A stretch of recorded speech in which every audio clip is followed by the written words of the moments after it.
binasa.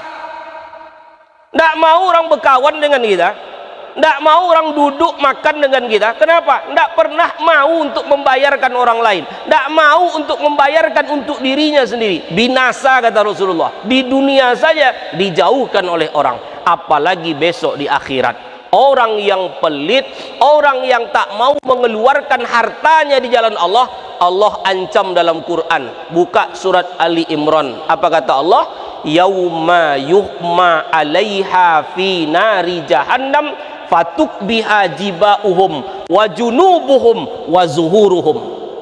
Harta yang aku berikan tidak mau dia keluarkan dalam bentuk infak, tidak mau dia keluarkan dalam bentuk sodakoh, tidak mau dia keluarkan dalam bentuk zakat. Ingat, kata Allah, azabku amat besar, kata Allah subhanahu wa ta'ala. Al-yawma, sungguh, kata Allah, besok akan aku didihkan harta itu di dalam neraka jahanam. Aku tumpahkan ke keningnya sampai tembus ke belakang otaknya, kata Allah.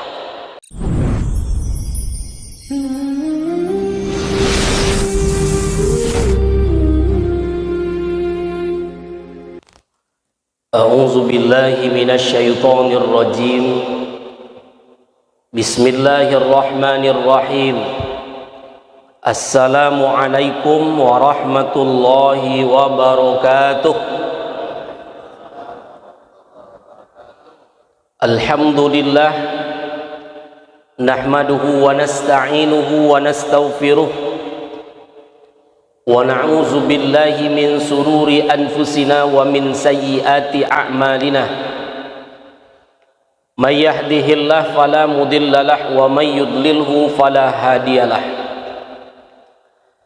Ashhadu an la ilaha illallah wa ashhadu anna Muhammadan abduhu wa rasuluh la nabiyya ba'da amma ba'du. Rabbi shrah li sadri wa yassir li amri wahlul 'uqdatam min lisani yafqahu qawli. Yang sama-sama kita hormati dan kita muliakan Pak Kepala Dinas Pak Muhammad Amin, seluruh pejabat di lingkungan pemerintah Kota Pekanbaru yang hadir, yang tak dapat kami sebutkan satu persatu. Yang kami muliakan alim ulama cerdik pandai, seluruh karyawan dan karyawati ASN yang hadir pagi ini di rumah Allah ini. Mudah-mudahan kita semua selalu mendapatkan kemuliaan dari Allah subhanahu wa ta'ala. Amin ya rabbal alamin. Bersyukur kita kepada Allah dengan selalu mengucapkan alhamdulillahi rabbil alamin. Bersalawat kita kepada baginda Rasulullah. Allahumma salli ala sayyidina Muhammad wa ala ali sayyidina Muhammad. Assalamu alayka ya Rasulullah, assalamu alayka ya Habiballah. Bapak dan Ibu rahimakumullah yang berbahagia, di dalam sebuah hadis ini datang dari Abdullah ibnu Umar.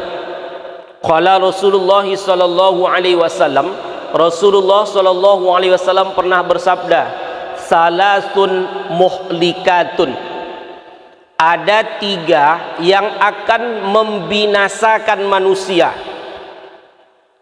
Kita kalau dengar binasa, apa perasaannya kira-kira, Pak? Takut pasti itu. Datang orang ke rumah kita, lalu dibawanya eskapator. Bapak kalau ndak Bapak kasih uang kepada saya 1 miliar, maka rumah Bapak ini saya robohkan nih. Kira-kira bagaimana perasaan kita, Pak? Takut pasti ada. Atau lewat kita menggunakan sepeda motor, tiba-tiba ada begal. Kalau ndak ibu serahkan motor ibunya, saya bunuh ibu. Bagaimana perasaan kita waktu itu, Bu? Pasti bimbang, takut. Itu manusia yang mengancam. Hadis ini tidak manusia yang mengancamnya, Nabi yang mengatakan. Kalau Nabi yang mengatakan, tak perlu kita ragu lagi. Karena setiap yang keluar dari lisan Rasulullah adalah sesuatu kepastian di sisi Allah subhanahu wa ta'ala. Maka kata Rasulullah, salasun muhlikatun, ada 3 yang akan membinasakan manusia. Ketika manusia yang mengancam saja takut kita, bagaimana Allah dan Rasul yang berkata tentang ancaman? Harusnya kita lebih takut terhadap hadis yang dikeluarkan oleh baginda Rasulullah sallallahu alaihi wasallam. Kaum muslimin rahimakumullah. Bertanya sahabat ketika hadis ini disampaikan Nabi, ya Rasul, apa saja yang akan membinasakan manusia itu ya Rasulullah? Maka kata Rasulullah, fa amma muhlikat, yang akan membinasakan itu yang pertama kata Rasulullah, suhun muta'un. Suh, sifat kikir yang diperturutkan, ini adalah binasa kata Rasulullah sallallahu alaihi wasallam. Kalau bahasa kikir ini sinonimnya banyak, Pak. Orang Minang apalagi tambah banyak nih sinonimnya. Pelit tu bahasa Melayu tuh. Ceke, Pak. Kedekut tu bahasa Melayu tuh. Ngapu apa tak mau kawan sama dia? Malas saya. Kedekut betul orang. Lokek betul orang.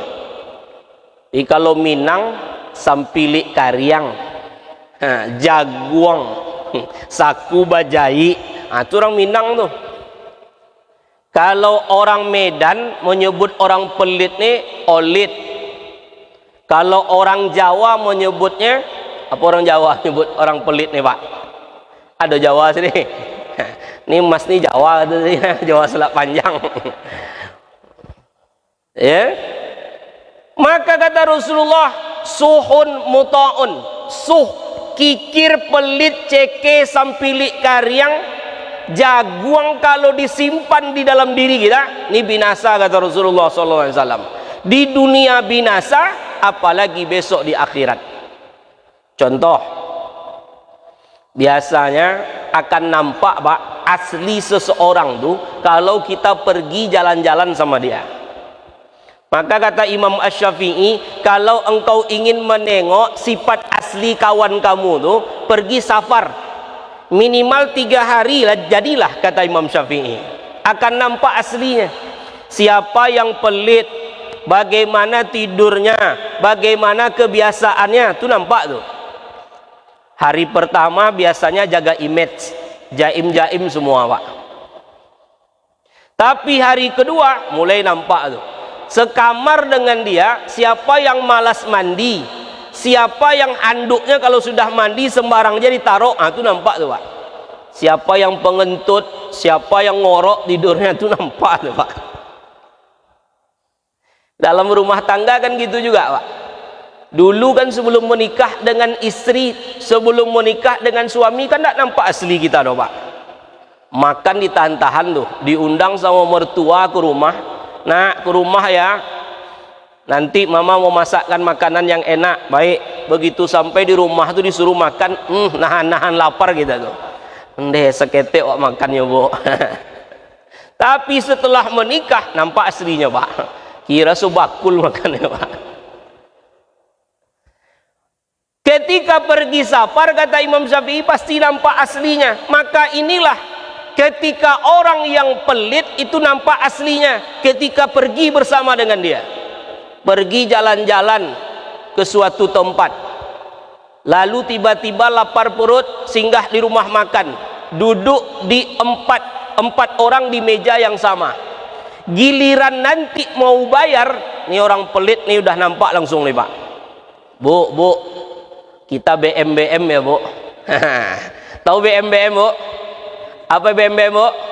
Bayar masing-masing. Padahal duitnya banyak.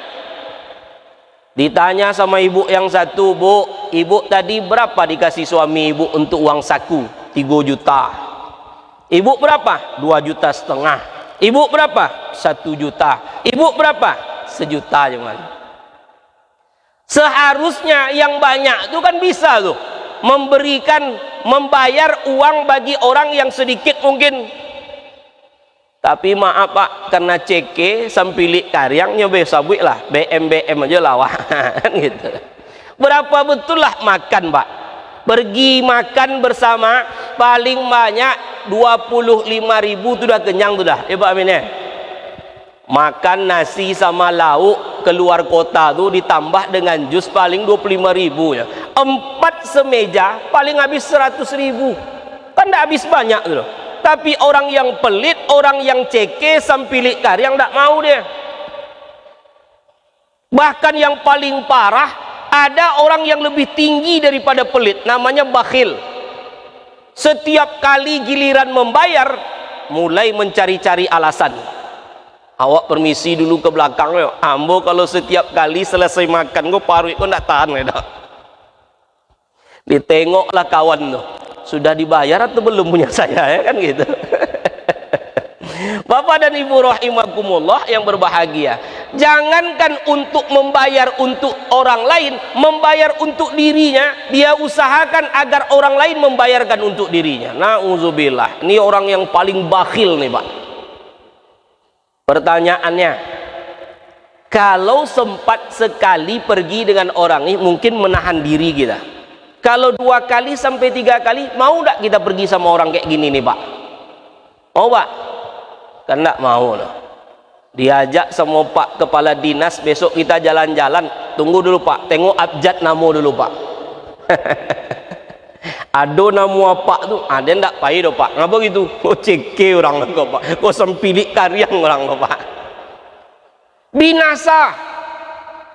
Ndak mau orang berkawan dengan kita. Ndak mau orang duduk makan dengan kita. Kenapa? Ndak pernah mau untuk membayarkan orang lain. Ndak mau untuk membayarkan untuk dirinya sendiri. Binasa kata Rasulullah. Di dunia saja dijauhkan oleh orang. Apalagi besok di akhirat. Orang yang pelit, orang yang tak mau mengeluarkan hartanya di jalan Allah, Allah ancam dalam Quran. Buka surat Ali Imran. Apa kata Allah? Yauma yuhma 'alaiha fi nari jahannam fatuk biha jibauhum wa junubuhum wa zuhuruhum. Harta yang aku berikan ndak mau dia keluarkan dalam bentuk infak, ndak mau dia keluarkan dalam bentuk sodakoh, ndak mau dia keluarkan dalam bentuk zakat. Ingat kata Allah, azabku amat besar kata Allah subhanahu wa ta'ala. Al yauma, sungguh kata Allah, besok akan aku didihkan harta itu di dalam neraka jahanam. Aku tumpahkan ke keningnya sampai tembus ke belakang otaknya kata Allah. Aku masukkan ke dalam lambung, ke dalam kerongkongannya sampai keluar isi perutnya, dan aku tumpahkan ke punggungnya sampai tembus ke dadanya. Ini balasan orang yang pelit, ceke terhadap hartanya di muka bumi Allah subhanahu wa ta'ala. Bu, oh bu, ibu pernah kena percikan minyak ketika masak tak? Mana suara ibu-ibu? Oh, pernah bu. Bagaimana rasanya? Sakit. Bapak-bapak ini pernah juga nih. Dulu waktu kos kuliah. Anak kos kalau mau banyak nanti uang jajannya, harus hemat. Masak sendiri, ya Pak Paling sering kita masak tuh ikan teri main bola, Pak. Ikan teri jo kacang ya Pak, itu tahan agak seminggu tuh masuk dalam toples. Itu pengalaman anak kos tuh Pak. Ibu dan bapak rahimakumullah, kena percikan minyak saya ndak tanggung sakitnya. Apalagi emas dalam bentuk besi, cincin yang ibu pakai, kalung yang ibu pakai, subang yang ibu pakai, itu yang dididihkan oleh Allah. Nauzubillah min zalik. Minta ampun sakit itu. Besi yang dididihkan lalu diteteskan ke kening kita, wajar tembus sampai kepala Pak. Ini botol air nih ya, mineral nih, kalau habis coba kita bakar, teteskan dia ke tangan kita, bagaimana rasanya Pak? Melepuh. Maka ancaman tadi kata Allah, suhun muta'un, orang yang pelit dalam hidupnya di dunia ini dengan harta yang diberikan oleh Allah, maka besok akan menderita di hadapan Allah subhanahu wa ta'ala. Makanya Allah suruh kepada kita, siapa yang memiliki harta maka berikan di jalan Allah subhanahu wa ta'ala. Karena sifat orang yang bertakwa apa kata Allah? Alladzina yunfikuna fis sarra'i wad dharra. orang yang hari ini bertakwa kepadaku sifatnya adalah senantiasa mau berbagi, senantiasa mau untuk menginfakkan hartanya di jalan Allah, baik dalam keadaan lapang maupun dalam keadaan sempit, maupun dalam keadaan senang, apalagi dia dalam keadaan susah, kata Allah Subhanahu wa ta'ala. Makanya kalau Jumat, kita Jumat Pak kan lewat bakul, tidak usah banyak-banyak, berikanlah yang semampu kita asalkan ikhlas. Lewat bakul jangan ditengok ya, masukkan 2.000, masukkan 5.000, masukkan 10.000, kalau ada lebih masukkan 50.000. Kenapa demikian? Nih Pak, kita coba untuk berpikir sejenak. Kalau ada uang bapak dan ibu sekarang di dalam dompet, di dalam tas 100.000 sajalah, siapa yang berani menjamin uang yang 100.000 itu akan dibawa sampai pulang nanti? Nih Pak Amin, ada bapak duit 100.000 di dompet, siapa yang jamin uang 100.000 itu akan dibawa sampai pulang ke rumah? Tidak ada dong Pak. Boleh jadi ketika kita pakai sepeda motor, tiba-tiba sepeda motor itu menabrak, bannya menabrak paku, bocor ya. Pergi ke bengkel. Biasanya Pak, ibu-ibu kalau bocor ban malas untuk mendorong motor tuh, pasti dinaiki juga motor tuh Pak. Lah sampai diaju tukang bengkel, AKC aju tukang bengkel Pak, bu kok nggak bisa ditambal bu? Ngapa gitu? Nyo bocornya alui tapi kali liang. Kalau ditambal semuanya 10 tambalnya, kalikan satu tambal sekarang 10.000. Kalau 10 Pak, itu 100.000 abi biti. Bagaimana solusinya? Ganti benen dalam. Berapa ganti benen dalam? 50.000 Pak. Kok tahu Pak Ustadz? 2 hari lalu ban bocor Pak. Ganti benen dalam merek Swallow. 50.000 kini kira. Dulu sampai puluh ya Pak. Dek malam hari apa kecil ajo tuh Pak Ustadz, kolah malam kok Pak Ustadz. Ganti benen gini 50.000 Pak Ustadz.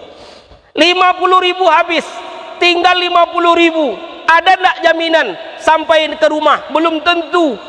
Nelpon anak, "Pak, papa di mana, Pak? Papa lagi tambal ban benen nak, bocor." "Ngapa nak?" "Tolong nanti pulang nanti belikan sate ya, Pak." 25.000 Pak, sate Madura Pak. Nya mintanya dagingnya kambiang long salah. Berdua anak kita habis 50.000 tadi. Mana untuk kita? Tidak ada. Tapi ketika ada uang kita masukkan ke dalam celeng untuk Allah, untuk melaksanakan aktivitas kita, untuk berbakti kepada Allah, untuk mengabdi kepada Allah, maka itulah milik kita sesungguhnya. Dan Allah janji, masalul lazina yunfikuna amwal kamasali habbah, perumpamaan orang yang menginfakkan hartanya di jalan Allah akan aku ganti, kata Allah, dengan balasan yang berlipat ganda. Maka jangan pelit kita kepada Allah, jangan ceke kita kepada Allah. Andai kata punya uang kita hari ini, malahan untuk perut yang kita utamakan, habis dia besok. Ma'akala pa'aplah, apa yang kau makan akan busuk.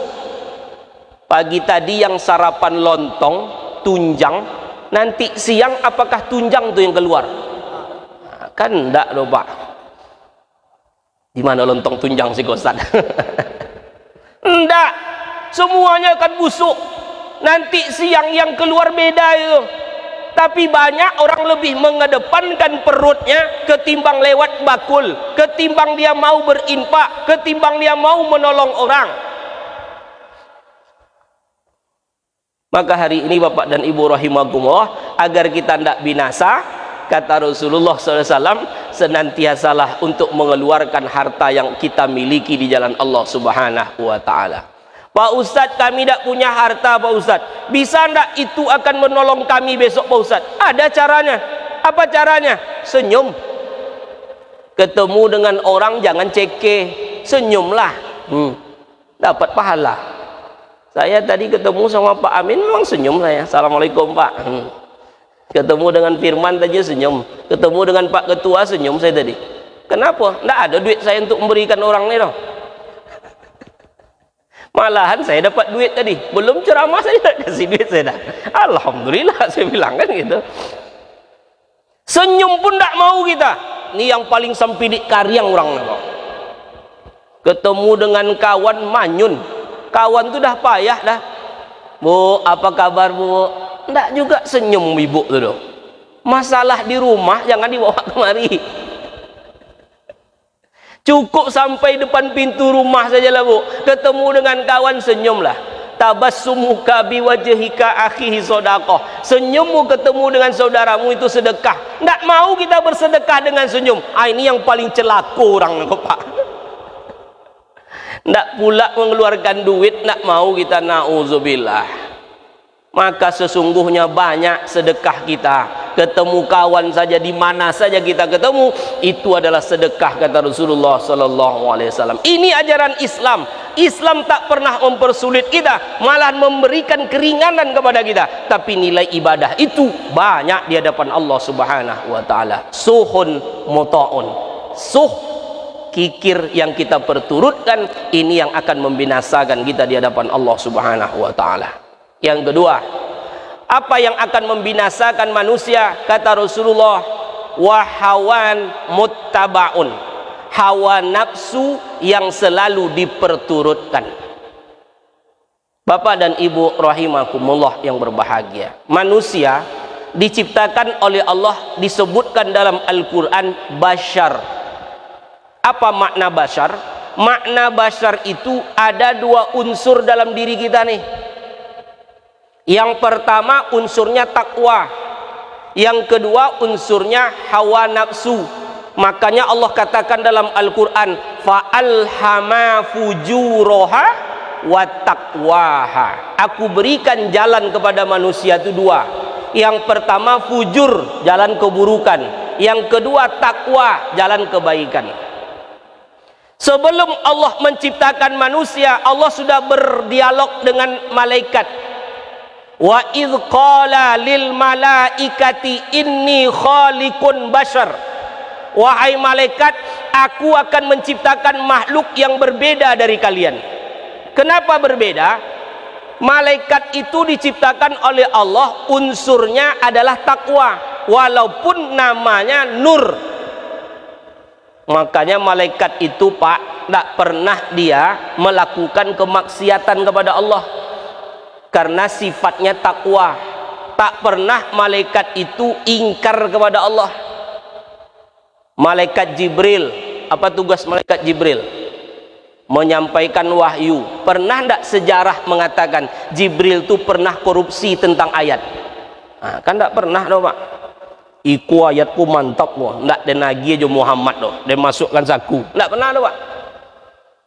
Malaikat Israel, apa tugasnya? Mencabut nyawa. Pernah ndak Israel itu disogok agar orang itu tidak mati?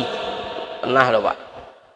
Hari ini, detik ini, bulan ini, jam ini, ketika ajal manusia sampai, ini saat saya ceramah nih, kalau sempat ajal saya sampai sekarang, tidak ada cerita malaikat itu loh. Tunggulah Ustadz sedang ceramah, ganti jelas sama firman, mati hari ini, tidak bisa loh. Fa'idza ja'a ajaluhum la yastakhiruna sa'atan wa la yaqdimun. Sekali-kali kata Allah, tidak ada satupun orang yang bisa untuk menghalangi kematian seseorang. Satu detik pun tidak akan pernah dimajukan, satu detik pun tidak akan pernah dimundurkan. Kalau ajal dah sampai ya, diduduklah baik-baik. Mana tahu ada ajalnya hari yang sampai. Ini hari Jumat nih Pak. Salah seorang ustadz kita di IKMI meninggal dunia subuh tadi Pak. Kita mudah-mudahan kita doakan husnul khotimah, karena hari ini hari yang paling baik nih di sisi Allah. Bapak dan Ibu rahimakumullah, maka malaikat diciptakan unsurnya takwa, tak akan pernah dia ingkar kepada Allah. Sementara ada makhluk namanya hewan, yang dia memiliki sifat yang berbeda dengan malaikat. Hewan ini tidak ada ceritanya. apapun yang dia inginkan dia lakukan itu. Walaupun bapak ikat kambing tuh di samping masjid, malam nanti orang takbir, besok pagi mau disembelih, azan berkumandang maghrib, Allahu Akbar, Allahu Akbar. Ketika didekatkan jantan dan betina, kalau hasratnya ingin kawinnya kawinnya itu ya pak. Tunggulah dulu orang azan, nah ada cerita itu hewan pak sifatnya. Ibu-ibu ngepel lantai rumah, datang ayam, kalau dia nak sesak BAB pamit tak sama ibu? Bu, maaf ya bu, aku buang air di sini. Ada? Tidak ada. Tapi kadang-kadang itu pula ibu-ibu tuh marah pula sama binatang. Dasar ayam binatang. Memang begitulah sifat binatang. Jangan marah pula sama binatang tuh lagi. Tapi manusia diberikan oleh Allah dua unsurnya. Yang pertama takwa, yang kedua hewan. Maka orang yang hari ini mampu mengangkat derajat takwanya, kata Allah, lebih mulia daripada malaikat-malaikat Allah. Tapi ingat, ketika hawa nafsunya tak mampu dia kendalikan, balhum adall, lebih binatang daripada binatang. Nah hari ini kata Nabi, binasa orang yang tak mampu mengendalikan hawa nafsunya. Di dunia binasa, apalagi besok di akhirat. Makan, ada aturan dalam Islam, wa kulu wasrabu wa la tusrifu, makan dan minumlah tapi jangan berlebih-lebihan. Orang yang berlebih-lebihan dalam makannya binasa. Kenapa? Tidak mampu mengendalikan hawa nafsu. Mentang-mentang kalio jariang itu lama, dibantailah 2 piring makan jariang mak. Apa ndak kan sakit pinggang? Sakit pinggang. Disalahkan pula Allah. Kode Allah ndak adil jombong. Bukan Allah yang ndak adil, awak yang salah. Makan jariang 3 sampai 2 piring lagi. Astagfirullah. Bapak dan ibu rahimakumullah, di dalam Islam memakan makanan saja tak cukup halal, tapi thayyib, baik dalam tubuh kita. Durian itu halal apa tidak pak? Durian, belum ada satupun dalil yang mengatakan durian itu haram. Halal pak. Tapi ada ndak orang yang ndak bisa makan durian? Ada pak? Di dalam masjid ini ada ndak yang ndak suka durian? Angkat tangan. Nah, kan ndak ada loh. Semuanya pasti suka durian. Saya pantang pak, pantang nampak. Tapi ada orang yang ndak bisa makan durian, jangan dipaksa. Kenapa? Memakan makanan itu tidak cukup halal, tapi baik dalam tubuh. Kalau itu merusak dalam tubuh, maka jangan kita makan. Ini pengendalian hawa nafsu namanya. Sudah jelas sakit gula, banyak pula makan gula. Sudah jelas asam lambung meningkat, banyak pula makan asam. Kita yang salah. Makanya Nabi itu mengatur dalam tubuh, 1/3 untuk air, 1/3 lagi untuk udara, pernapasan, 1/3 lagi untuk makanan. Kenapa? Nabi tahu semakin banyak kita makan sesak napas. Cobalah tengok orang, kalaulah banyak makannya itulah tasanda ya. Nah, azan pun berkumandang, Allahu Akbar, Allahu Akbar. Solat tunggu lalu, kok kanyang banang. Bapak dan ibu rahimakumullah, hawa nafsu jangan diperturutkan.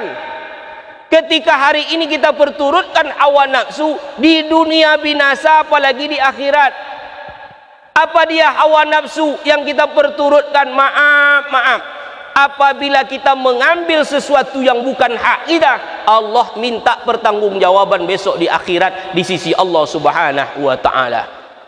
Mata akan diminta pertanggungjawaban oleh Allah, telinga akan diminta pertanggungjawaban oleh Allah. Bukankah setiap malam Jumat kita dengar orang membaca surat Yasin? Apa isi surat Yasin itu? Al-yauma nakhtimu ala afwaihim wa tukallimuna aydihim wa tas'adu arjuluhum bima kanu yaksibun. Kan itu surat Yasin yang di dalamnya Allah perintahkan kita untuk senantiasa melihat maknanya. Kami kunci mulut mereka, kata Allah, sehingga mereka tak bisa lagi berucap, kata Allah. Lalu menjadi saksi kepala mereka, tangan mereka, kaki mereka, telinga yang selama ini mendengar, mata yang selama ini melihat, itu semua menjadi saksi di sisi Allah Subhanahu wa ta'ala. Maka bapak dan ibu, jangan perturutkan hawa nafsu sehingga kita besok binasa di hadapan Allah Subhanahu wa ta'ala. Bagaimana cara kita agar mampu mengendalikan hawa nafsu? Maka senantiasa syukurilah nikmat yang sudah Allah berikan kepada kita hari ini. Mata masih sehat, syukuri dengan selalu membaca ayat-ayat Allah. Mulut masih diberikan ucapan yang baik oleh Allah, maka syukuri dengan cara berzikir kepada Allah. Telinga masih diberikan oleh Allah untuk mendengar, syukuri dengan memperbanyak mendengarkan ayat-ayat Allah. Kaki masih kuat, maka syukuri dengan mendatangi tempat-tempat yang baik di sisi Allah Subhanahu wa ta'ala. Maka orang yang mampu mengendalikan hawa nafsu selamat, kata Rasulullah sallallahu alaihi wasallam. Yang ketiga yang akan binasa itu, kata Nabi, wa ijabul mar'i binafsihi. Orang yang senantiasa menyombongkan dirinya kepada orang lain, ini binasa, Pak. Kata Rasulullah dalam hadisnya, la yadkhulul jannah, tidak akan pernah masuk surga. Siapa yang tidak masuk surga ya Rasulullah? Man kana fi qalbihi misqala dzarratin min kibrin. Orang yang ada sifat sombong dalam dirinya walaupun sebesar biji zarrah. Diingatkan sama kawan, Pak, jangan berbuat macam ni, Pak, ndak elok ni, Pak. Tahu apa kau tentang itu? Duluan aku lahir dari engkau lagi. Banyak makan asam garam. Ini yang bahaya nih, Pak. Orang duluan lahir tentu duluan makannya, Pak. Tapi orang yang baik, dia akan terima nasihat orang. Kata Nabi, jangan pernah kau lihat siapa yang menyampaikan, tapi kau lihat apa yang disampaikannya. Baik yang disampaikannya, terimalah itu. Tak baik, tinggalkan itu. Selagi Quran yang disampaikannya, selagi hadis yang disampaikannya, itulah kebenaran yang datang dari Allah Subhanahu wa ta'ala. Maka kalau adalah hari ini, maaf, kepala dinas menyuruh bawahan atau stafnya untuk sholat, itu kebaikan, Pak. Jangan pula kita nyeleneh. Apa tuh nyuruh-nyuruh awaknya nyuta sholat kan? Nggak, ini kan salah nih, Pak. Padahal baik atau tidak itu? Baik itu. Ketika dia sholat, bapak sholat, dapat pahala enggak dia? Dapat pahala. Dan itu tugasnya. Tapi ketika hari ini ada pejabat, ada orang yang hari ini menjadi kabakah dia, atau mungkin pimpinan di sebuah perusahaan, dia biarkan orang-orang di bawahnya tidak mengerjakan kebaikan, Allah besok tuntut itu. Tapi ketika dia berikan kebaikan itu, dia ajarkan kebaikan kepada orang-orang yang di bawahnya, maka sungguh mengalir pahala di sisi Allah Subhanahu wa ta'ala. Termasuk kita sebagai kepala keluarga hari ini, Pak, Allah tuntut besok. Ya ayyuhalladzina amanu, hai hamba-hambaku yang beriman, ku anfusakum wa ahlikum naro. Jagalah dirimu, jagalah keluargamu dari siksaan api neraka. Maka hari ini orang yang senantiasa mau menerima nasihat orang lain, mau diajak kepada kebaikan oleh orang lain, mau untuk senantiasa diajak kepada sebuah kebenaran, inilah orang yang akan selamat di sisi Allah Subhanahu wa ta'ala. Karena kesombongan pertama sekali dilakukan oleh iblis kepada Allah Subhanahu wa ta'ala. Andai kata ada orang yang sombong hari ini kena kepintarannya, sombong dia kena pangkat dan jabatannya, sombong dia dengan hartanya, maka sungguh binasa di hadapan Allah Subhanahu wa ta'ala. Maka hari ini kaum muslimin rahimakumullah, hadis ini sudah saya sampaikan. Hadis ini datang dari Abdullah ibnu Umar yang disampaikan dari Rasulullah sallallahu alaihi wasallam. Maka jauhkan tiga sifat ini. Mudah-mudahan tiga sifat ini tak adalah pada diri kita hari ini. Ada Pak Ustadz 2, maka buang yang 2 itu. Ada Pak Ustadz 1, maka buang yang 1 itu, agar selamat hidup kita di dunia dan juga di akhirat. Amin ya rabbal alamin. Demikian yang dapat Ustaz sampaikan, mudah-mudahan ada manfaatnya bagi kita bersama dan dapat kita amalkan dalam hidup dan kehidupan kita sehari-hari. Fa'tabiru, mari kita tutup dengan doa Al-Fatihah. A'udzubillahi minasyaitonirrajim. Bismillahirrahmanirrahim. Alhamdulillahi rabbil alamin, arrahmanir rahim, maliki yaumiddin.